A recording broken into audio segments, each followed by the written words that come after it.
அண்ணாமலை அவர்களை சக்தி வடிவேல், விடியல் சேகர், நான் மூவரும் கமலாலயத்தில் சென்று சந்தித்து அவரை கூட்டத்திற்கு அழைத்து சென்றோம். அப்பொழுது தலைவர் அண்ணாமலை சொன்ன தகவல் என்பது பாரதிய ஜனதா கட்சியோடு தமிழ் மாநில காங்கிரஸ் கூட்டு வைக்க வேண்டும் என்று தீர்மானிப்பதற்கு முன்னால் என்னை நம்பி சிறுபான்மை முஸ்லீம்கள், என்னை நம்பி சிறுபான்மை கிறிஸ்தவர்கள் இருக்கிறார்கள், அவர்களுக்கு எந்த பாதிப்பும் வந்துவிடக் கூடாது என்று தலைவர் வாசன் அவர்கள் அண்ணாமலை அவர்களை கேட்டுக் கொண்டாராம். அதற்கு அண்ணாமலை அவர்கள், என்னுடைய பாரதிய ஜனதா கட்சிக்காரர்கள் கிறிஸ்தவர்களையோ இஸ்லாமியர்களையோ புண்படுத்துகின்ற வகையிலே நாங்கள் யாரும் பேச மாட்டோம் என்று தலைவர் மூப்பனாரின் மகன் அன்றைக்கு உறுதியை பெற்றிருக்கிறார். அப்படி சிறுபான்மை மக்களின் பாதுகாவலனாக விளங்கிக் கொண்டிருக்கின்ற அருமை தலைவர் நாளை தமிழகத்திலே நம்முடைய அன்புமணி சொன்னதை போல காமராஜர் ஆட்சியை தேசிய ஜனநாயக கூட்டணி ஆட்சி அமைவதற்கு அச்சாரம் அமைக்க நாடு உழைக்கின்ற அண்ணாமலை அவர்கள் இப்பொழுது உரையாற்றுவார்.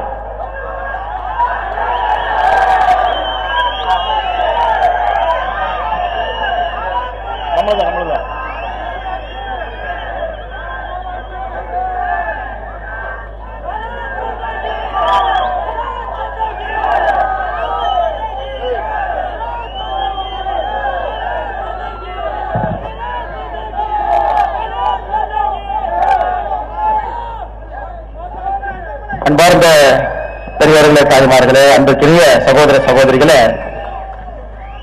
திருச்சி என்று சொன்னால் எப்பொழுதும் ஒரு திருப்பு முனை தரக்கூடிய ஒரு ஊர். தமிழகத்தினுடைய அரசியல் வரலாற்றில் திருச்சியினுடைய பங்கு மிகப்பெரிய பங்கு. புதிய தலைவர்கள் எல்லாம் ஊக்குவித்திருக்கின்றார்கள், புதிய கட்சிக்கெல்லாம் வாய்ப்பளித்திருக்கின்றார்கள். புதியவர்கள் வரும்பொழுதெல்லாம் மக்கள் கைகோர்த்து நின்றிருக்கின்றார்கள். அதற்கெல்லாம் அச்சாரமாக எப்பொழுதும் திருச்சி இருந்திருக்கிறது. அதுபோல ஒரு அற்புதமான கூட்டம் தமிழகத்தில் அவருடைய தந்தையார் பெருந்தலைவர் ஐயா மூப்பனார் ஐயா எப்படி வாழ்ந்தாரோ அதுபோல் அதே பாதையில என்னாலும் வாழ்ந்து காட்ட முடியும். அதே போல ஒரு கட்சியை, ஒரு அற்புதமான தொண்டர்களை கட்டுக்கோப்பாக தமிழகத்தில் இந்த காலத்திலும் கூட ஒரு கண்ணியம் மிகுந்த அரசியலை நடத்தி காட்ட முடியும் என்று காட்டிக் கொண்டிருக்கக்கூடிய ஐயா ஜி.கே. வாசன் அவர்கள் தலைமையில் இந்த கூட்டம் அற்புதமாக இன்று நடந்து கொண்டிருக்கிறது. எனக்கு முன்பு பேசியவர்கள் எல்லாம் அற்புதமான மனிதர்கள், முதியவர்கள், மூத்தவர்கள், அனுபவம் வாய்ந்தவர்கள், காமராஜர் ஐயாவை அருகிலிருந்து பார்த்தவர்கள், மூப்பனார் ஐயாவை அருகிலிருந்து பார்த்தவர்கள், ஒரு நல்ல ஒரு தமிழகம் வர வேண்டும் என்பதற்காக உழைத்துக் கொண்டிருக்கக்கூடிய தலைவர்கள் எல்லோரும் பேசி அமர்ந்திருக்கின்றார். எனக்கு முன்பாக பேசிவிட்டு அமர்ந்திருக்கக்கூடிய பாட்டாளி மக்கள் கட்சியினுடைய தலைவர், இதற்கு முன்பு மத்திய அமைச்சர், சில விஷயங்களை எல்லாம் செய்ய முடியாது என்பதையெல்லாம் உடைத்து காட்டி, அது 108 ஆம்புலன்ஸாக இருக்கட்டும், குறிப்பாக புகையிலைக்கு எதிராக ஒரு யுத்தத்தை நடத்திவிட்டு எனக்கு தமிழகத்தில் எல்லா இடத்திலும் கூட ஒரு மாற்று அரசியலுக்காக போராடி கொண்டிருக்கக்கூடிய அண்ணன் டாக்டர் அன்புமணி ராமதாஸ் அவர்கள் பேசிவிட்டு அமர்ந்திருக்கின்றார். உணர்ச்சிகரமாக பேசியிருக்கின்றார்கள். எதற்காக மாற்றம் வேண்டும், தமிழகத்தினுடைய இன்றைய நிலைமை எப்படி இருக்கு, மாற்றம் இப்போது வரவில்லை என்றால் எப்பொழுதும் வராது என்பதை ஆணித்தரமாக நடந்து முடிந்த விக்கிரவாண்டி சட்டப்பேரவை தேர்தலை ஒரு உதாரணமாக வைத்து பேசிவிட்டு அமர்ந்திருக்கக்கூடிய டாக்டர் அன்புமணி ராமதாசன் அவர்களே, அதற்கு முன்பாக அம்மா மக்கள் முன்னேற்ற கழகத்தினுடைய பொதுச் செயலாளர் அவரிடம் பேசி பார்த்தீங்கன்னா ஒரு விஷயம் நல்லா தெரியுங்க. The most misunderstood politician of Tamil Nadu அப்படின்னு கேட்டீங்கன்னா அண்ணன் டிடிவி தினகரன் அவர்கள். அவரோடு 1 மணி நேரம் 2 மணி நேரம் யாராவது அமர்ந்து பேசினால் ஒரு விஷயம் தெளிவாக தெரியும். புகழை விரும்பாதவர், வெளிச்சத்தை விரும்பாதவர். 2-3 இடத்திற்கு நாங்கள் 2 ஒன்றாக சென்ற பொழுது அவரை பின்னாடி இருந்து தள்ள வேண்டிய நிலைமை எனக்கு வந்துச்சு. போகவே மாட்டேன்ட்டார், ஸ்டேஜுக்கே போக மாட்டேன் அப்படி.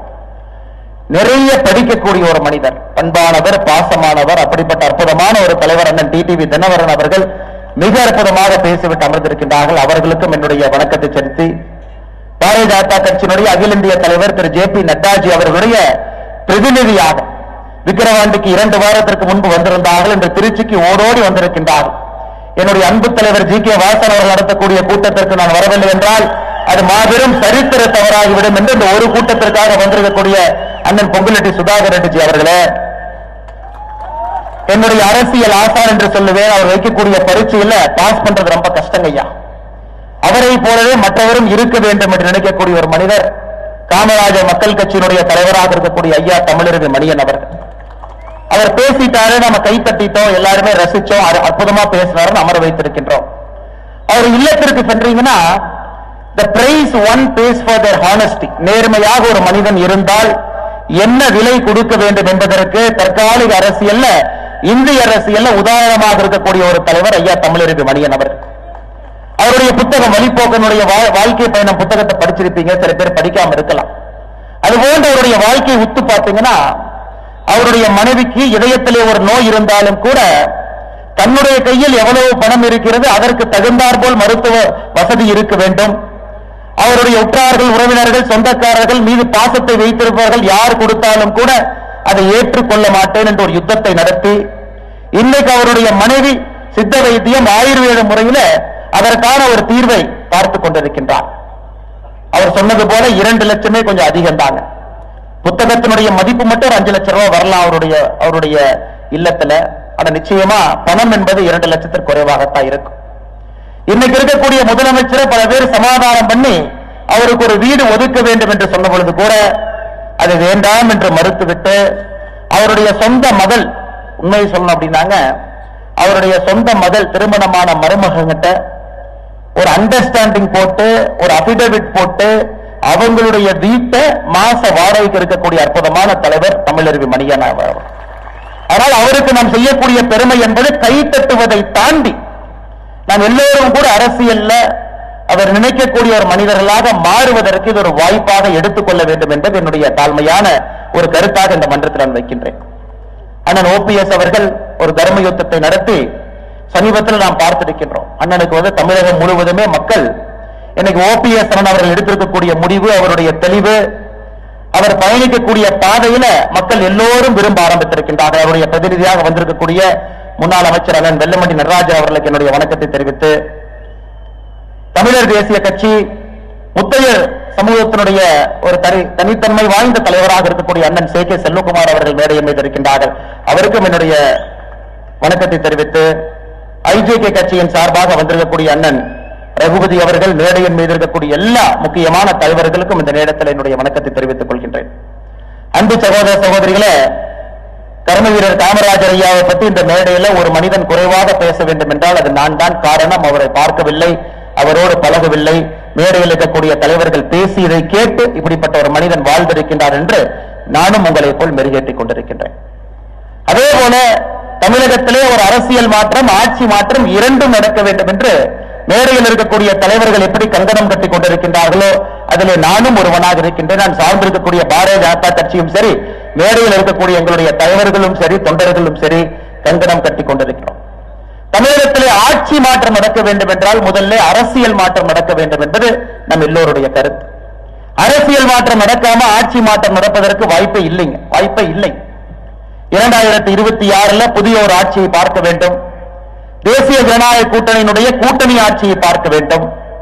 முக்கியமான தமிழகத்தினுடைய வளர்ச்சிக்காக நல்ல முடிவுகளை இந்த ஆட்சி எடுக்க வேண்டும் என்று நினைத்தால் இப்ப இருக்கக்கூடிய அரசியல்ல ஒரு பெரிய மாற்றத்தை நாம் நடத்தி காட்ட வேண்டும். பெருசா நமக்கு நாட்கள் இல்லைங்க. ஒரு சராசரியாக 500 நாட்கள் இருக்கிறது, தோராயமாக 500 நாட்கள் இருக்கு. இந்த வாய்ப்பை நாம் நழுவவிட்டால் மறுபடியும் இது போல ஒரு வாய்ப்பு கிடைக்குமா எனக்கு தெரியாதுங்க. மறுபடியும் மக்கள் நம்பிக்கை வைப்பார்களா எனக்கு தெரியாது. தமிழகத்தினுடைய அரசியல் சூழல், இந்தியாவினுடைய அரசியல் சூழல் இது போன்ற ஒரு கூட்டணி ஆட்சிக்கு மறுபடியும் வித்துடுமான்னு கேட்டீங்கன்னா தெரியாது.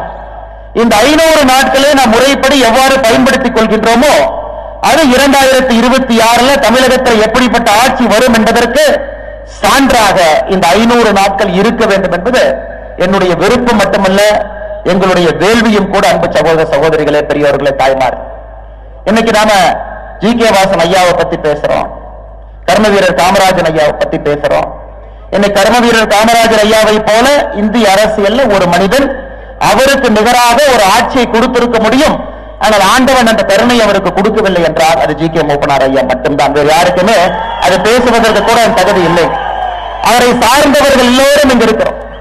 ஆனா நல்ல உத்து பார்த்தீங்கன்னா முதியவர்கள் அதிகமாக அமர்ந்திருக்கின்றோம். முன்னிருக்கையாக இருக்கட்டும், இந்த முழு பகுதியாக இருக்கட்டும், மேடையின் மீது இருக்கக்கூடிய தலைவராக இருக்கட்டும், முதியவர்கள், வாழ்க்கையில நேர்மையாக இருந்தவர்கள், எந்த ஒரு தவறும் செய்யாதவர்கள்.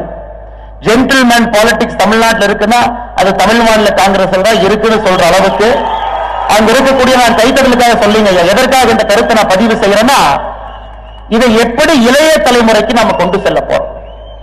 40 விழுக்காடு வாக்காளர்கள், 40 விழுக்காடு வாக்காளர் பெருமக்கள் இன்னைக்கு 38 வயசு கீழே 40 விழுக்காடு இருக்கிறாங்க. 18 வயசு, 28 வயசு, 38 வயசு, 40 விழுக்காடு வாக்காளர்கள் இருக்கிறாங்க. இந்த 40 விழுக்காடு வாக்காளர்களுக்கு கர்மவீரர் காமராஜர் ஐயாவுடைய புகழை பற்றி தெரியுமான்னு கேட்டீங்கன்னா, ஒரு தமிழர்கள் மணியன் ஐயா பேசும்பொழுது கேட்டு தெரிந்து கொள்ளலாம், அல்லது மேடையின் மீது இருக்கக்கூடிய தலைவர்கள் பேசும்பொழுது கேட்டு தெரிந்து கொள்ளலாம், அல்லது அன்புமணி ராமதாஸ் ஐயா ஆதாரப்பூர்வமாக தமிழகத்தில் என்ன தவறு நடக்குது, எதற்காக மாற்றம் வேண்டும் என்று பேசும் பொழுது அதை ஒப்பிகை செய்து பார்த்துக் கொள்ளலாம். அவங்க கிட்ட எப்படி நாம கொண்டு போக போறோம்? அதற்கு ஒரு பெரிய முயற்சியாக திருச்சியில எல்லா தலைவர்களையும் அழைத்து நம்முடைய மக்கள் தலைவர் ஐயா ஜி கே வாசன் அவர்கள் இந்த கூட்டத்தை ஏற்பாடு செய்திருக்கிறாங்க. அதற்காகத்தான் இந்த கூட்டம்.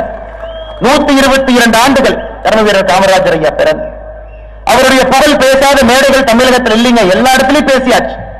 தமிழர் மணியன் ஐயா நேற்று காலையில் எங்கேயோ பேச ஆரம்பிச்சு இந்த விருதுநகர்ல பேசிட்டு இன்னைக்கு இங்க பேசுறாங்க, நாளை காலையில சென்னை பேச போறாங்க, சாயந்தரம் எந்த ஊர்ல பேச போறாங்கன்னு தெரியல. அவருடைய புகழை பேசாத ஊர் இல்ல, ஏறாத மேடைகள் இல்ல, எல்லாத்துலயும் பேசியாச்சுங்க ஐயா, எல்லா இடத்துலயும் பேசியாச்சு. அப்படி இருந்தும் கூட நாம் நினைக்கக்கூடிய அரசியல் மாற்றம் என்பது கனவாக மட்டும் இருக்கு. இன்னைக்கு எந்த அளவுக்கு தைரியம் ஆயிடுச்சுன்னா பாருங்க, திமுக சார்ந்து இருக்கக்கூடிய கூட்டணியில் இருக்கக்கூடிய தலைவர்கள் தைரியமா சொல்ல ஆரம்பிச்சுட்டாங்க, நடப்பது கர்மவீரர் காமராஜர் ஐயாவுடைய ஆட்சின்னு சொல்லும் அளவுக்கு தைரியம் வந்திருக்கு. அதனால் நாம் இதை புரிந்து கொள்ள வேண்டும். அன்பு சகோதர சகோதரிகளே, இந்த 500 நாட்கள் என்பது வேள்வியாக நாம் வாழ வேண்டிய காலம். இது வேறு வழி இல்லை. காரணம், ஒரு குறியீட்டிலும் கூட தமிழகம் பின்னாடி போக ஆரம்பிச்சிருச்சு. எனக்கு முன்னாடி பேசின தலைவர்கள் சொன்னாங்க, கர்மவீரர் காமராஜர் ஐயா அவர்கள் அவருடைய ஆட்சி காலத்துல 9 ஆண்டுகள்ல பூட்டி கிடந்த 6000 பள்ளிகளை திறந்தாங்க, 20,000க்கு மேற்பட்ட புதிய பள்ளிகளை உருவாக்குனாங்க. ஆட்சிக்கு வந்த பொழுது வெறும் 53 கல்லூரியில 39,000 மாணவர்கள் படிச்சாங்க. 9 ஆண்டுகள் இந்த 53 கல்லூரிகளை 63 கல்லூரிகளாக மாற்றி அதுல 49,500 மாணவர்கள் படிக்கும் அளவுக்கு அதை உயர்த்தி காட்டினாங்க. 9 அணைகள் கட்டியிருக்கின்றார்கள். 9 அணைகள் இன்னைக்கும் நல்லா இருக்கு. தமிழர் மணியன் ஐயா சொன்னாங்க, கலைஞர் கருணாநிதி அவர்கள் உருப்படியாக கட்டின ஒரே ஒரு அணை கொடவனார் அணை மட்டும்தான், அதுவும் கூட அடிச்சு போயிருச்சு, அந்த அணையும் இன்னைக்கு இல்லை என்கின்ற வார்த்தையை மேடையில் இருக்கும்போது சொன்னாங்க. இதெல்லாம் ஒரு பக்கம் கம்பேரிட்டிவ் ஸ்டாட்டிஸ்டிக்ஸ் இதெல்லாம் இருக்கு. ஆனா இன்னைக்கு தமிழகத்தினுடைய நிலையை பாருங்க ஐயா, 37,000 அரசு பள்ளிகள் இருக்கிறது.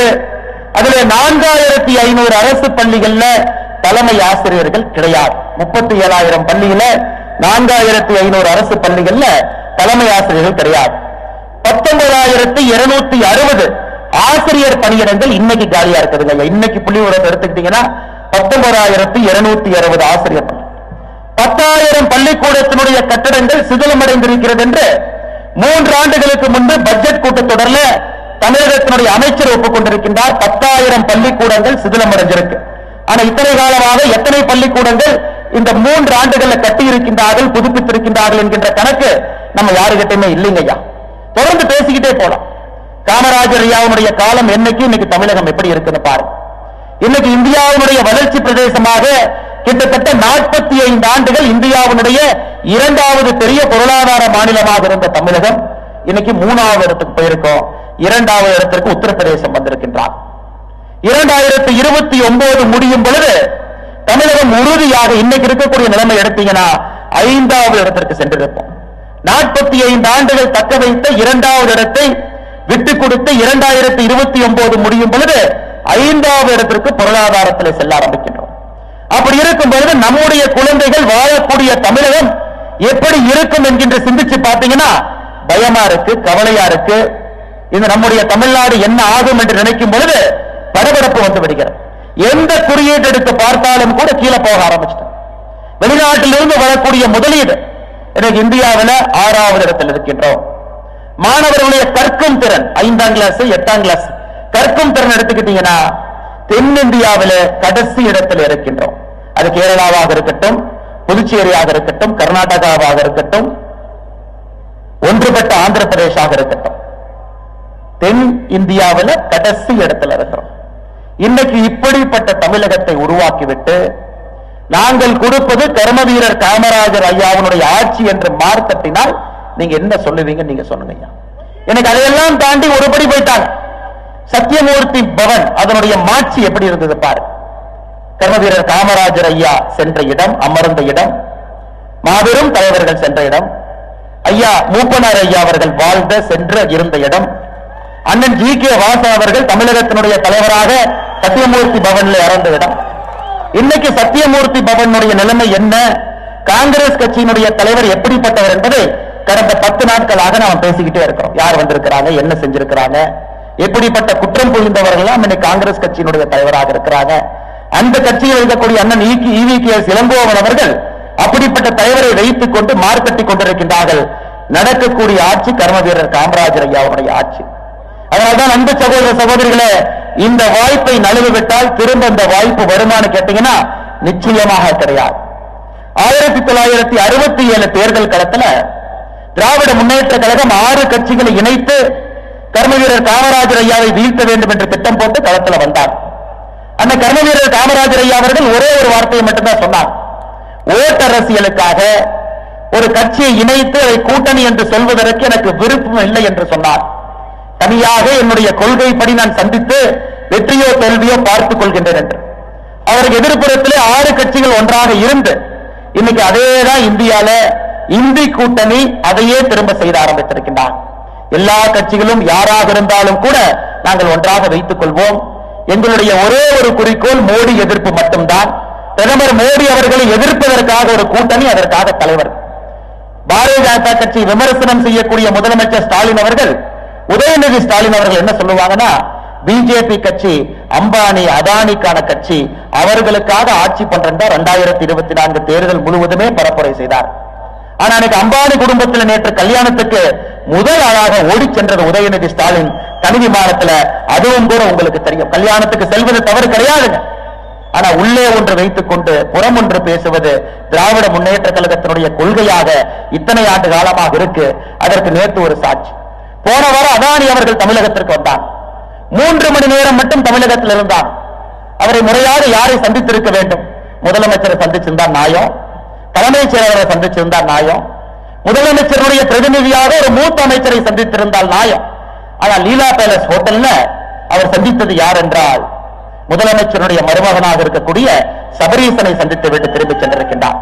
ஆனால் இந்த கட்சிக்கும் கர்மவீரர் காமராஜர் ஐயாவுக்கும் செருப்புக்கு கீழே இருக்கிற தூசிக்கு கூட அவங்க இணையா இருக்க மாட்டாங்க ஐயா. ஆனா பேசுவதெல்லாம் இது போன்ற ஒரு பேச்சாக தொடர்ந்து பேசிக் கொண்டிருக்கின்றார். அன்பு சகோதர சகோதரிகளே, எப்பொழுதுமே அன்புமணி ராமதாசன் நான் பேசுற விஷயத்தை இன்னைக்கு நான் கையில் எடுக்கிறேங்க ஐயா. என் கையில ஒரு புகைப்படம் இருக்குதுங்க ஐயா. என் கையில ஒரு புகைப்படம் இருக்கு. இந்திய நம்முடைய மேப்புங்க ஐயா, அது நம்முடைய வரைபடம். இது இதை முழுமதியா பாத்தீங்கன்னா ஐயா, இதை வேற வேற கலர்ல வச்சிருக்கிறாங்க. வேற வேற கலர்ல இருக்குதுங்க ஐயா. வேற வேற கலர், ஆரஞ்சு கலர்ல இருக்குது. இதை பாருங்க ஐயா, மஞ்சள் கலர்ல இருக்கு. இது சிவப்பு கலர்ல இருக்கு. இது ஒரு குறியீடு. ஒரு வாரத்திற்கு முன்பு நம்முடைய மத்திய அரசு நித்தி ஆயோக் ஒரு டேட்டா வெளியிட்டிருக்கிறார். இன்னைக்கு இந்தியாவில் ஒரு சராசரியாக ஒரு தனி மனிதன் குடிக்கக்கூடிய தண்ணீரின் அளவு எவ்வளவு வேணும்? பிரச்சனையே இல்லாம ஒரு தனி மனிதனுக்கு ஒரு ஆண்டுக்கு 1700 மீட்டர் கியூப் தண்ணி வேணுங்க. பிரச்சனையே இல்லாம குடிக்கிற தண்ணி. 2025 எப்படி இருக்கு அப்படிங்கிற மேப்பை நீங்க பார்க்கலாங்க ஐயா. 2025 இன்னைக்கு. ஆனா இந்தியாவில் நல்லா உத்து பாத்தீங்கன்னா ஐயா, இந்த சிவப்பு அப்படிங்கிறது அப்சல்யூட் ஸ்கேரிசிட்டி. அதாவது 1700 கியூபிக் மீட்டர் வேணும். ஆனா 500 கியூபிக் மீட்டர் விட கம்மியாக இருக்கக்கூடிய பகுதி எதுன்னு பாத்தீங்கன்னா அந்த சிவப்பில் இருக்கக்கூடிய ஒரே ஒரு மாநிலம் தமிழகம் மட்டும்தான். இன்னைக்கு இருக்கக்கூடிய நிலைமைங்க ஐயா, 2025 கிட்டத்தட்ட இன்னைக்கு 16 மாவட்டங்கள் அந்த குறியீட்டில் இருக்கிறாங்க. 2050 எப்படி இருக்கும் என்று ஒரு யூகம் கொடுத்திருக்கிறார். மறுபடியும் இந்தியாவுடைய வரைபடத்தை பாருங்க. இந்த சிகப்பு எங்க இருக்குன்னு மட்டும் உத்து பாருங்க ஐயா. சிகப்பு என்பது தமிழகம் முழுவதுமே இருக்கு. 2050 38 மாவட்டங்கள் இருக்கக்கூடிய தமிழகத்தில் 36 மாவட்டத்தில் குடிப்பதற்கு சராசரியாக தமிழ்நாட்டில் இருக்கக்கூடிய ஒரு மனிதனுக்கு 1/3 பங்கு தண்ணீர் மட்டும்தான் கிடைக்கும் என்பது நித்தி ஆயோக்கினுடைய ஆய்வறிக்கை போன வாரம் கொடுத்ததுங்க ஐயா. இந்தியாவில் எந்த மாநிலமும் கூட சிவப்பு என்பதற்கே போகல. இதற்கு காரணம் என்ன என்பதை நீங்கள் யோசிக்க வேண்டும். இதற்கு காரணம் ஒரு விஷயத்தை நாம் நன்றாக புரிந்து கொள்ள வேண்டும் என்றால், காமராஜர் ஐயா 9 அணையை கட்டினாங்க, கருணாநிதி ஐயா 1 அணையை கட்டினாங்க, அதை அடிச்சுட்டு போயிருச்சு. இன்னைக்கு எங்க போனாலும் கூட தேர்தல் பிரச்சாரத்தில் மக்கள் வைக்கக்கூடிய கொள்கை, காமராஜர் ஐயா காலத்தில் இந்த கால்வாயை வெட்டிட்டாங்க, நீங்க இதை ஒரு 100 கிலோமீட்டருக்கு எக்ஸ்டெண்ட் பண்ணுவேன்னு உங்க தேர்தல் வாக்குறுதியில கொடுங்க, அல்லது நீங்க மத்திய அரசுக்கு சொல்லி இதை இன்னும் ஒரு 200 கிலோமீட்டருக்கு இழுக்கிறேன்னு சொல்லுங்க. எனக்கு தமிழகத்தில் எங்கே சென்றாலும் கூட காமராஜர் ஐயா கட்டியிருக்கிறாங்க, கொஞ்சம் அதை முன்னாடி கொண்டு போங்க. காமராஜர் ஐயா அவர்கள் தன்னுடைய ஆட்சி அவரே வேண்டாம் என்று விட்டுவிட்டு சென்ற பொழுது தமிழகத்தில் விவசாயம் நடைபெற்றதற்கான எத்தனை லட்சம் ஏக்கர்ல விவசாயம் நடந்ததுனாங்க? 70 லட்சம் ஹெக்டர். 70 லட்சம் ஹெக்டர் நிலத்துல விவசாயம் நடந்துச்சு. ஆனா இன்னைக்கு எத்தனை இடத்துல விவசாயம் நடக்குதுன்னா 46 லட்சம் ஹெக்டர். 46 லட்சம், 24 லட்சம் ஹெக்டர் விவசாய பரப்பளவு சுருங்கி இருக்கிறது. தண்ணீர் இல்லை, பாசன வசதி இல்லை, அதற்கான எந்த முயற்சி யாரும் எடுக்கல. எதற்காக? தேசிய ஜனநாயக கூட்டணியினுடைய கூட்டணி ஆட்சி 2026 வேண்டும் என்றால் தவறு செய்தவர்கள் எப்பொழுதுமே சரி செய்ய போவது கிடையாது. 50 ஆண்டுகளாக ஆட்சியிலிருந்து தவறு செய்தவர்கள் எப்படி 2026 சரி பண்ண போறாங்க? ஒரு பக்கம் 2050 குடிப்பதற்கான தண்ணி 3ல் 1 பங்கு இருக்கக்கூடிய ஒரே ஒரு மாநிலமாக தமிழகம் இருக்கும். இன்னொரு பக்கம் விவசாயம் செய்யக்கூடிய நிலம் சுருங்கி இருக்கு. இன்னொரு பக்கம் இருக்கக்கூடிய விவசாய நிலத்திற்கும் கூட காவிரி தாய் எட்டி பார்க்கவில்லை. காவிரி தாயை அங்கேயே போட்டு கண்ணீர் சிங்க வைத்துக் கொண்டிருக்கின்றார்கள். அதிலே அரசியல் நடந்து கொண்டிருக்கிறது. மறுபடியும் ஏதோ ஒரு கட்சி 2026 ஆட்சியில் அமர்ந்தால் எப்படி ஒரு புதிய தமிழகத்தை அவர்களால் உருவாக்க முடியும் என்பதை நீங்கள் ஒரு நிமிஷம் சிந்திச்சீங்கன்னா போதும். விக்கிரவாண்டியில பாட்டாளி மக்கள் கட்சியினுடைய வேட்பாளர் சி அன்புமணி அவங்க ஜெயிச்சிருப்பாங்க. ஈரோட்டில் அன்பு சகோதரர் விஜயகுமார் அவங்க ஜெயிச்சிருப்பாங்க. எதற்காக நான் இந்த 2 பேருக்கு நான் சொல்றேன் அப்படின்னாங்க, ஈரோட்டிலே தமிழ் மாநில காங்கிரஸ் சார்பாக விஜயகுமார் அவங்க போட்டியிட்டாங்க. நேஷனல் ஹைவே தேசிய நெடுஞ்சாலையில எதுவுமே இல்லாம ஆயிரக்கணக்கான மரங்களை வைத்து, லட்சக்கணக்கான மரங்களை வைத்து பாதுகாத்த ஒரு மனிதன் இங்க இருக்கக்கூடிய விஜயகுமார் ஒரு எளிமையினுடைய உருவமாக ஈரோட்டில் வேட்பாளர் அங்கிருந்தார். சி அன்புமணி அவர்கள் எப்படி நம்முடைய மருத்துவர் ஐயா இருக்கிறாங்களோ அதே போல ஒரு குணம். 2016 எளிமையான மனிதர். அவருடைய மனைவி ஒரு எலிமெண்டரி ஸ்கூல் வாத்தியார். அதை விட ஒரு பெட்டர் கேண்டிடேட் விக்கிரவாண்டி கிடைப்பதற்கு வாய்ப்பே இல்லைங்க. உண்மையை சொல்லலாம், there is no better candidate than C Anbumani. அவரையும் தோற்கடித்திருக்கின்றார்கள் என்றால் விஜயகுமார் அவர்களும் ஈரோட்டிலே தோற்கடிக்கப்பட்டிருக்கின்றார். நிறைய நல்லவங்க இருக்கிறாங்க ஐயா. 2 பேரும் முன்னாடி இருக்கிறனால அண்ணன் பேரு சி அன்புமணி அண்ணன் பேர் இப்ப பார்த்தாலும் நான் சொல்றேங்க ஐயா. ஒரு நிமிடம் தமிழகத்தினுடைய மக்கள் இதான் பிரச்சனை. 50 ஆண்டுகளாக பிரச்சனையை உருவாக்கியவர்கள் எப்படி சரி செய்வார்கள் என்று ஒரே ஒரு நிமிஷம் சிந்திச்சா ஓட்டிங் பேட்டர்ன் மாறிடும் ஐயா. ஓட்டு போடக்கூடிய தன்மை மாறிவிடும். இந்த பட்டி அரசியல் தேவையில்லை. 23 அமைச்சர்கள் விக்கிரவாண்டியில் வீதி வீதியாக பிச்சை எடுத்துக் கொண்டிருந்தார் ஐயா. மக்கள்கிட்ட பணம் கொடுத்தனால மக்கள் பிச்சைக்காரர்கள் இல்ல, மக்களுக்கு பணத்தை கொடுத்தவர்கள் பிச்சைக்காரர்கள். அதை தமிழகம் வெகு விரைவில் திராவிட முன்னேற்ற கழகத்தினுடைய எல்லாரும் புரிஞ்சுக்குவாங்க. 23 அமைச்சர்கள். இதே திமுக எதிர்கட்சியாக இருக்கும்போது என்ன சொல்லுவாங்கன்னா, இத்தனை அமைச்சர்கள் போய் எலெக்ஷன் மேல பார்த்தா ஆட்சி யார் நடத்துறது, இது ஆட்சியான். ஆனா எனக்கு 23 அமைச்சர்கள் திமுக விக்கிரவாண்டியில தெரு தெருவாக பட்டியை போட்டு 4 மணிக்கு பெண்களை கொண்டு வந்து அடைத்து வைத்துக் கொண்டிருந்தார். ஆனால் எல்லோரும் ஒரே ஒரு நிமிஷம் யோசிக்க வேண்டியது, கல்வி அதல பாதாளத்துக்கு போயிட்டு இருக்கு, நீர் மேலாண்மை அதல பாதாளத்துக்கு போயிட்டு இருக்கு, குடிக்கிற நீர் அதல பாதாளத்துக்கு போயிட்டு இருக்குங்க ஐயா. சட்டம் ஒழுங்கை பத்தி சொல்லவே வேண்டாங்க ஐயா. எந்த அளவுக்கு மோசமா இருக்குன்னு உங்களுக்கு தெரியும். இன்னைக்கு இந்த ரோம், அந்த காலத்து ரோம் நாட்டில் பாத்தீங்கன்னா இந்த மன்னன் மேல ரொம்ப கோவம் வந்துருச்சுன்னா இந்த கிளாடியேட்டர் போட்டி நடத்துவாங்க. அதாவது சிங்கத்தை கொண்டு வந்து, ஒரு ஆண்மகனை கொண்டு வந்து சிங்கத்தை அடக்குவாங்க.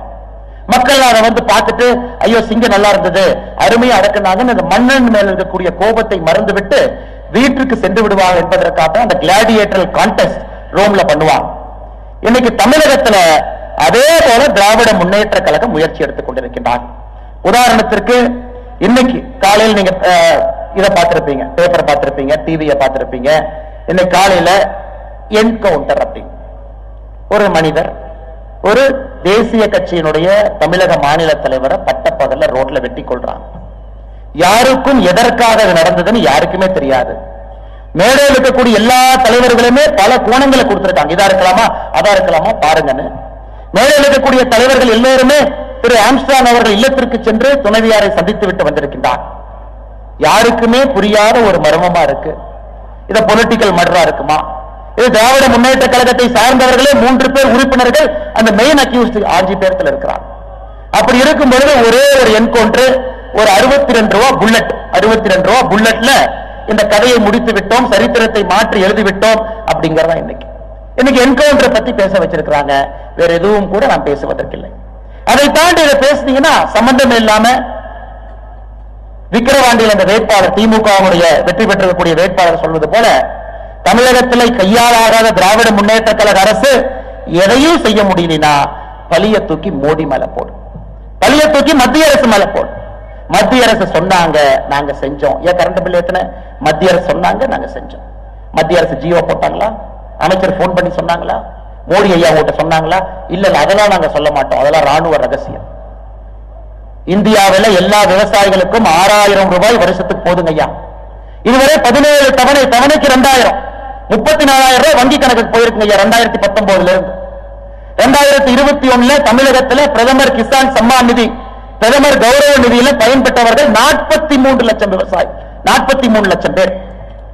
இன்னைக்கு பிஎம் கிசான் சம்மான் நிதியில தமிழகத்தில் பயன்பெறக்கூடிய விவசாயிகள் 21 லட்சம் பேர். எப்படிங்க 22 லட்சம் பேர் காணாம போச்சு? மத்திய அரசு எங்கேயும் யாரையும் நீக்கவில்லை. மோடி ஐயா யாரையும் சேர்த்துக்க வேண்டாம்னு சொல்லிங்க. திட்டம் ஆரம்பிக்கப்பட்ட பொழுது சிறு குறு விவசாயிகள் இருந்துச்சு, அதாவது 4.94 ஏக்கர் கீழே இருக்கணும். அதன் பிறகு மத்திய அரசு திருத்தம் செஞ்சு எவ்வளவு ஏக்கராவா இருந்தாலும் கூட உங்களுக்கு அது பொருந்தும் என்று சொன்னார். அதற்கு சில விலக்குகள் கொடுத்திருந்தார். நம்ம இன்கம் டாக்ஸ் கட்டக்கூடாது, குடும்பத்தில் யாரோ ஒருத்தர் அரசு வேலையில் இருக்கக்கூடாது, 10,000 ரூபாய்க்கு மேல பென்ஷன் வாங்கக்கூடாது, இது போன்ற சில விலக்குகள். 43 லட்சம் இருந்த தமிழகத்தினுடைய விவசாய பெருமக்கள் 21 லட்சம் பேர் இந்த திட்டத்தில் வந்திருக்காங்க. இது யோசிச்சு பாருங்க. எப்படி மத்திய அரசு கொடுக்கக்கூடிய ஒரு திட்டத்தை தடுக்கணும், பேரை எடுக்கணும், விவசாயிகளுக்கு வரக்கூடாது. இவர்கள் கர்ம வீரர் காமராஜர் ஐயாவை போல ஆட்சி செய்யறாங்கன்னு இவர்களுக்கு இவரே சர்டிபிகேட் கொடுத்துட்டு இருக்கிறாங்க. இது எந்த விதத்துல நியாயம் பாருங்க. இன்னைக்கு திராவிட மாடல் என்றால் முதல்ல அவங்க சொல்ற சமூக நீதி. இது சமூக நீதிக்கான ஆட்சி. என்ன வெங்காய சமூக நீதிங்க? 1954 கர்ம வீரர் காமராஜர் ஐயா ஆட்சிக்கு வர்றாங்க. பெரும் தலைவர்கள் அதை பத்தி நிறைய பேசியிருக்கிறாங்க. இருந்தும் நான் சொல்றேன், அன்னைக்கு நமக்கு தெரியும் கோயிலுக்குள்ள போகக்கூடாது, கோயிலுக்குள்ள செல்வதற்கு தடை, இப்படி எல்லாம் இருக்கும் பொழுது பட்டியலினத்தை சார்ந்த பரமேஸ்வரன் அவர்களை அமைச்சராக, அறநிலைத்துறை அமைச்சராக ஆக்கி அழகு பார்த்து, பட்டியலினத்தை சார்ந்த ஒருவரை அறநிலைத்துறை அமைச்சர் அழகு பார்த்து சமூக நீதினா என்னன்னு காட்டி கொடுத்தவர் கர்ம வீரர் காமராஜர். இன்னைக்கு 35 அமைச்சர்கள் இருக்கிறீங்க, முதலமைச்சர் உட்பட 3 அமைச்சர்கள் பட்டியலின சகோதர சகோதரிகள் 3 பேர் இருக்காங்க. 3 பேருக்கும் வாரண்ட் ஆஃப் ரெசிடென்ஸ் எந்த ஆர்டர்ல மதிப்பு இருக்குன்னு பார்த்தா 32, 33, 34. உள்துறை பொறுப்பு அவங்ககிட்ட இருக்கா? கக்கனையா கையில உள்துறை பொறுப்பு இருந்துச்சு. விவசாய பொறுப்பு இருக்கா? இல்லைங்க. எந்த முக்கியமான பொறுப்பு இருக்கா? ஆதி திராவிடர் நலத்துறை ஒரு பொறுப்பு இருக்கும், இயற்கை சம்பந்தப்பட்ட ஏதாச்சும் கொடுப்போம். இந்த 3 பேரை கடைக்கோடியிலே வைத்திருப்போம். இதை வைத்துக் கொண்டு இவர்கள் சமூக நீதி பேசிக் கொண்டிருக்கின்றார். அருமை சகோதர சகோதரிகளே, இது போன்ற விழா எல்லாமே நமக்கு ஒரு வாய்ப்பு, சிந்திப்பதற்கு ஒரு வாய்ப்பு. தமிழகத்தினுடைய அரசியல் சூழல் எப்படி இருக்கு, எப்படி படிப்படியாக இந்த மாநிலம் கீழே செல்ல ஆரம்பித்திருக்கிறது, எதற்காக தகுதி படைத்த தலைவர்கள் அவர்களுடைய கையிலே அதிகாரம் 2026 செல்ல வேண்டும் என்பதற்கு முன்னோட்டமாக திருச்சியிலே இந்த கூட்டம் நடந்து கொண்டிருக்கிறது. முன்னோட்டமாக. அதாவது மக்கள் தானே சிந்திக்கணும், மக்கள் சிந்திக்கணும், ஒரு நிமிஷம் யோசிக்கணும். எனக்கு முன்பு பேசிய தலைவர்கள் சொன்னது போல பார்லிமெண்ட்டுக்கு போயிருக்கிறாங்க 39 பேர். 39 பேர் பார்லிமெண்ட்ல என்ன பண்ண போறாங்க நீங்க பார்க்கத்தான் ஐயா போறீங்க. எத்தனை பேச போறாங்கன்னு பார்க்கத்தான் போறீங்க. தமிழகத்தினுடைய நலன் சார்ந்து புதுசா பேச போறாங்களா? சத்தியமா கிடையாது. ஏன்னா நீங்க பார்லிமெண்ட்ல பாருங்க, டிஆர் பாலு அவர்கள் யாரையும் பேச அனுமதிக்க மாட்டாங்க. டிஆர் பாலு பேசலாம், கனிமொழி அவர்கள் பேசலாம், தயாநிதி மாறன் அவங்க பேசலாம். இந்த 3 பேரை தவிர யாருமே டிவியிலே வரக்கூடாது என்று இத்தனை ஆண்டு காலமாக திமுக எம்பிக்கள் யாரும் அங்க பேச முடியாது. அதே போல்தான் மறுபடியும் இருக்கும். அந்த 3 பேரும் பேசுறது தமிழக மக்களுடைய கொள்கைக்கு எதிராக அங்க பேச போறான். ஆனா சம்பந்தமே இல்லாம ஓட்டு போட்டு அனுப்பிச்சிருக்கிறோம். அதனால இங்க இருக்கக்கூடிய அன்பு சகோதர சகோதரிகளை, இன்னைக்கு அரசியல்ல நேர்மையான வழியில பயணம் செய்யறது ரொம்ப கஷ்டங்கய்யா. நான் உண்மையாலுமே மனம் நொந்து நான் சொல்லுகின்றேன். நான் எல்லாம் அரசியல்ல ஒரு மாற்றத்தை கொடுக்க வேண்டும், நம்மால் ஒரு மாற்றத்தை நம்முடைய காலத்தில் பார்க்கணும். நிச்சயமாக அடுத்த கட்ட தலைமுறைக்கு நல்ல ஒரு அரசியல் கொண்டு வரணும். ஆனா இன்னைக்கு தமிழகத்தினுடைய அரசியல் பாத்தீங்கன்னா இந்தியாவினுடைய worst பாலிடிக்ஸ் இருப்பது தமிழகத்தில். பீகாரை பார்த்து யூபியை பார்த்து தரைகுறைவாக இருக்கக்கூடிய திமுக காரங்க பேசுவாங்க, ஐயா 50 ரூபா கூட வாங்க மாட்டாங்க ஓட்டு போடுறதுக்கு, 50 ரூபா கூட வாங்க மாட்டாங்க. உத்தரப்பிரதேசத்துக்கு போங்க, பீகாருக்கு போங்க, 50 ரூபாய் கூட வாங்க மாட்டாங்க. அங்க எலெக்ஷன் செலவு பாத்தீங்கன்னா எலெக்ஷன் கமிஷன் நிர்ணயிக்கக்கூடிய 94 லட்சம் ரூபாய் லோக்சபாக்கு வச்சிருக்கிறாங்க.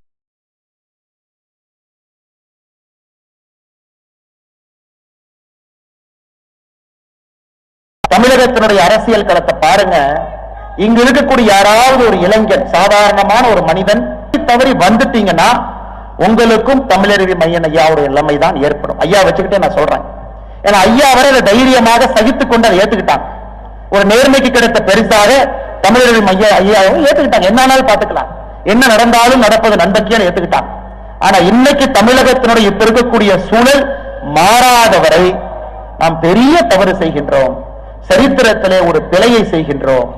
நல்ல ஒரு ஆட்சியை கொடுப்பதற்கு பெரிய தடுமாற்றத்தில் நின்று கொண்டிருக்கின்றோம். இதற்கு ஒரே ஒரு மருந்து தாங்க ஐயா, தனி மனிதனுடைய சிந்தனை. ஒரே ஒரு நிமிஷம் ஒரு தனி மனிதன், நான் எங்க இருக்கேன், என் வீடு எப்படி இருக்கு, என் தெரு எப்படி இருக்கு, என் சமுதாயம் எப்படி இருக்கு, நான் வாழுகின்ற என்னுடைய தமிழ்நாடு எப்படி இருக்குன்னு ஒரு நிமிஷம் சிந்திச்சாங்கன்னா போதும், தமிழகத்தில் நிச்சயமாக அந்த அரசியல் மாற்றம் வரும். அந்த ஒரு நிமிஷம் சிந்திக்க விடாமத்தான், அந்த ஒரு நிமிஷம் சிந்திக்க கூடாதுன்னு தான் இந்த டிராமா. 45,000 கோடி டாஸ்மாக்ல வருமானம் ஏன் குடியில வைத்திருக்க வேண்டும், யாரும் சிந்திக்க கூடாது. அதுக்குத்தான். எதற்கு வார வாரம் படம், எதற்கு வார வாரம் இசை வெளியீட்டு விழா சன் டிவியில, எதற்கு இத்தனை ஆடல் பாடல் ஆர்ப்பாட்டம், எதுக்குங்கய்யா?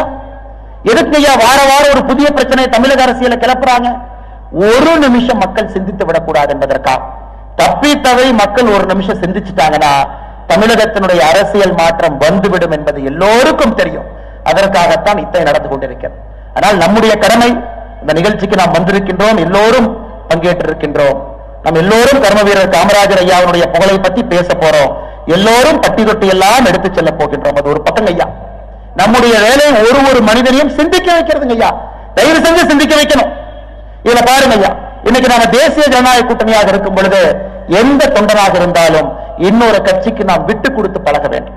அது பாரதிய ஜனதா கட்சியாக இருந்தாலும் மற்ற கட்சி நண்பர்களாக இருந்தாலும். தமிழ் மாநில காங்கிரஸ் தலைவர்கள் நம்முடைய அலுவலகத்துக்கு வந்த போது சொன்னேன், ஐயா ஒரு உயிராக மாற ஆரம்பித்திருக்கின்றோம், ஒரு மூச்சாக பயணம் செய்ய முடிவெடுத்திருக்கின்றோம்.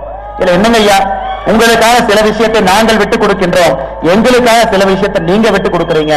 நாம் எல்லோரும் இருப்பது ஒரு நேர்கோட்டில் தமிழக மக்கள் நன்றாக இருக்க வேண்டும் என்று வந்த பிறகு இல்ல பெரியவங்க சின்னவங்க யாருங்க ஐயா. ஆனால் கொள்கை முக்கியம்தான், அதுல எதுவுமே இல்லை. அந்த காலத்து மாதிரிங்க வேட்டி இடுப்பு துண்டை நான் பேச போறதில்லை. எந்த கட்சியாக இருந்தாலும் கூட இந்த கூட்டணி வலிமையா இருக்கணும். வளமான ஒரு தமிழகத்தை உருவாக்க வேண்டும் என்று நாம் நினைத்தால் தொண்டர்கள் பரஸ்பரம் நாம் ஒரு உயிராக ஒரு மூச்சாக மாற வேண்டும். அது மாறும் பொழுது நமக்கு கிடைக்கக்கூடிய சக்தி மாபெரும் சக்தி. இந்தியாவில் இந்த மாதிரி எக்ஸ்பெரிமெண்ட் நடத்தது இல்லைங்கய்யா. இது ஒரு மிகப்பெரிய சோசியல் இன்ஜினியரிங். இந்த மேடையில் மிகப்பெரிய எக்ஸ்பெரிமெண்ட். இந்திய ஜனநாயகத்தில் இதுவரை சுதந்திரத்திற்கு பிறகு இது போன்ற ஒரு எக்ஸ்பெரிமெண்ட் நடந்தது கிடையாது. உண்மையை சொல்ல வேண்டும் என்றால் சரித்திரத்தை எடுத்து படித்து பாருங்க. இது 2026 ஆட்சிக்கு வரும்போது இந்திய அரசியல்ல கட்சிகளுடைய ஆதிக்கத்தை தாண்டி எல்லா தொண்டனுக்கும் ஆட்சி அதிகாரத்திற்கு வருவதற்கு வாய்ப்பு, எல்லா தலைவர்களுக்கும் ஆட்சி அதிகாரத்துக்கு வருவதற்கு வாய்ப்பு. காரணம், ஒரு கட்சி இன்னொரு கட்சிக்கு செக் அண்ட் பேலன்ஸ், இந்த கட்சி அந்த கட்சிக்கு செக் அண்ட் பேலன்ஸ், அந்த கட்சி இந்த கட்சிக்கு செக் அண்ட் பேலன்ஸ் இருக்கும் பொழுது எப்படிங்க தவறு நடக்கும்? எப்படிங்க தவறு நடக்கும்? இத்தனை கட்சிகள் இருக்கும் பொழுது, இத்தனை தலைவர்கள் இருக்கும் பொழுது, இத்தனை சட்டமன்ற உறுப்பினர்கள் வரும் பொழுது எப்படி 2026 தேசிய ஜனநாயக கூட்டணி ஆட்சிக்கு வரும் பொழுது தவறு நடப்பதற்கான வாய்ப்பே இல்லை. காரணம், எல்லோரும் இன்னொருத்தருக்கு செக் அண்ட் பேலன்ஸா இருப்பார். எல்லா கொள்கையும் தமிழகத்தை சார்ந்துதான் இருக்க முடியும். தமிழகத்திற்கு எதிராக எந்த கொள்கையும் கொண்டு வர முடியாதுங்க ஐயா. காரணம், இது ஜனநாயகத்தினுடைய உச்சபட்ச வெளிப்பாடு. ஒரு தனி மனிதனுடைய குரலாக இத்தனை கட்சிகள் சேர்ந்திருக்கு. அதனால் எந்த காரணத்திற்கும் கூட தேசிய ஜனநாயக கூட்டணியில் ஒரு சிறிய பிளவோ, ஒரு சிறிய மனம் கஷ்டப்படும்படி புண்படும்படி என்ற ஒரு வார்த்தையோ, ஐயா அதை கட்டி காத்து 500 நாட்கள் கொண்டு போனங்க ஐயா. ஒரு புதிய தெரிந்தவர்கள் எல்லாம் இருக்கிறாங்க. அன்பு ராமதாஸ் ஐயா கிரேட் அட்மினிஸ்ட்ரேட்டர், எல்லாம் தெரியவருக்கு பார்த்திருக்கார். உணர்ச்சிகரமா பேசக்கூடியவர். அண்ணன் டிடிவி தினகரன் அவர்கள்ட்ட போய் 1 மணி நேரம் உட்காருங்க. அரசியலுடைய அடிநாளத்தை பேசக்கூடியவர்கள். ஆனா ஏதோ ஒரு காரணத்துக்காக வெளிப்படையா சில விஷயத்தை பேசுறது. தமிழக மணியன் ஐயா ராஜகுருன்னு சொல்லுவாங்க. ராஜா யாராக இருந்தாலும் கூட ராஜா சரியான பாதையிலே செல்லுகின்றானா என்று பார்ப்பதற்கு ஒரு தமிழக மணியன் அவர்கள் இந்த மேடையில் இருக்கிறார். மேடையில் இருக்கக்கூடிய எல்லா தலைவர்களையும் ஒத்து பாருங்க ஐயா. முன்னாள் முதலமைச்சர் ஓபிஎஸ் அந்த கூட்டணியில் இருக்கிறார். அதனால் இந்த கூட்டணி தமிழகத்திலே மாற்றத்தை கொடுக்க முடியவில்லை என்றால் ஆட்சி யார் வேணாலும் கொடுக்கலாங்க ஐயா. நம்ம ஆட்சியை பத்தி பேசல. அரசியல் மாற்றமும் ஆட்சி மாற்றமும் இரண்டும் சேர்ந்து ஒரு பலமான தமிழகத்தை உருவாக்குவதற்காக நீங்க யோசிச்சீங்கன்னா இந்த கூட்டணியை தவிர எந்த கூட்டணியாலும் இதை கொண்டு போடுங்க. தனி மனித வழிபாடு கிடையாது. ஒரு மனிதனை தூக்கி பிடிக்க வேண்டிய அவசியம் யாருக்கும் இல்லை. எல்லாம் ஒன்றாக இணைந்து அதை உருவாக்க வேண்டும் என்றால் நம்முடைய தொண்டர்கள் களத்தில் ஒரு மூச்சாக, ஒரு உயிராக, ஒரு உடம்பாக நீங்கள் நிற்க வேண்டும். அதைத்தான் கர்ம வீரர் காமராஜர் ஐயா விருப்பப்படுவாங்க, அதைத்தான் எதிர்பார்ப்பாங்க. முயற்சி செய்து அவர்கள் கனவு கண்ட ஆட்சியை நம்மால் கொடுக்க முடியும் என்கின்ற நம்பிக்கையை விதைத்திருக்கக்கூடிய இந்த கூட்டத்தினுடைய தலைவராக இருக்கக்கூடிய அண்ணன் ஜி.கே. வாசன் அவர்களுக்கு மறுபடியும் என்னுடைய நெஞ்சார்ந்த நன்றிகளை தெரிவித்து, அவரை பத்தி சுதாகர் ரெட்டி ஐயா பேசும்போது ஒரு விஷயம் சொன்னேன். ஐயா, ராணுவ ரகசியத்தை எல்லாம் வெளிப்படையா சொல்லிடாதீங்க, சில விஷயத்தை உள்ளே வச்சிருங்க. அதுபோல மேடையில் இருக்கக்கூடிய அண்ணன் அன்புமணி ராமதாஸ் அவர் ரொம்ப மூத்தவர், பெரிய பக்குவவாதி. நம்ம எல்லாம் அரவணைத்து ஒன்றாக போறாங்க. ஏன் வயசுக்கு அவர் வயசுக்கு அவர் உணவத்துக்கு ஏன் அவத்துக்கு என்னங்க, சரிசமமாக 2 பேர் சேர்ந்து உட்கார்ந்து பேசும் அளவுக்கு ஏற்றுக்கொள்ளக்கூடிய மனப்பக்குவம் அவருக்கு இருக்கிறது. அப்படிப்பட்ட ஒரு தலைவர் அன்புமணி ராமதாஸ் ஐயா மேடை என்று இருக்கிறார். அண்ணன் டிடிவி தினகரன் பத்தி பல இடத்துல நான் சொல்லிக்கிட்டே இருக்கேன். அவரை புகழ வேண்டும் என்பதற்காக இல்லை, அவரை இன்னும் தமிழகம் புரிந்து கொள்ள வேண்டும் என்பதற்காக அவரும் நம்முடைய மேடையில் இருக்கிறார். மேடையில் இருக்கக்கூடிய சுதாகர் ரெட்டி ஐயா அவர்களாக இருக்கட்டும், அண்ணன் ஓபிஎஸ் அவர் அற்புதமான, நாகரிகமான, எளிமையான ஒரு அற்புதமான மனிதர். அவர் சார்பாக வந்திருக்கக்கூடிய வெள்ளமணி நடராஜன் KKS சமுதாயத்தினுடைய குரலாக ஒரு வேட்கையோடு நின்று கொண்டிருக்கின்றார். அந்த குரல் 45 வருஷமா யாருமே கேட்கல. தேசிய ஜனநாயக கூட்டணி அந்த குரலை கேட்பதற்காக தயாராக இருக்கிறது. நம்மோடு பயணம் செய்து கொண்டிருக்கின்றார்கள். மேடையில் இருக்கக்கூடிய தமிழ் மாநில காங்கிரசுடைய தலைவர்கள் எல்லோரும் ஐயா, இவங்க எல்லாம் அருங்காட்சியகம் மியூசியத்தில் வைக்கணும் ஐயா. இவங்க எல்லாம் இந்த பீஸ் எல்லாம் கிடையாதுங்க, எல்லாம் லாஸ்ட் பீஸ், எல்லாம் 1984, 1990, 2000 மாடல். இதெல்லாம் அருங்காட்சியத்துல தான் வரக்கூடிய தலைவர்கள். இவங்களை பார்த்து இது போல இருக்கிறாங்களா, இது போன்று வாழ்ந்திருக்கிறாங்களான்னு பார்க்கக்கூடிய தலைவராக தமிழ் மாநில காங்கிரசினுடைய முன்னேடையில் இருக்கக்கூடிய எல்லா தலைவர்களுக்கும், மேடையில் இருக்கக்கூடிய எல்லா தலைவர்களுக்கும், மிக முக்கியமாக இங்க வந்திருக்கக்கூடிய தமிழகத்தினுடைய அரசியலை மாற்றக்கூடிய எல்லா தொண்டர்களுக்கும் வாய்ப்பளித்த எல்லோருக்கும் நன்றி தெரிவித்து என்னுடைய உரையை முடித்துக் கொள்கின்றேன். நன்றி, வணக்கம். பாரத் மாதா கி ஜெய்.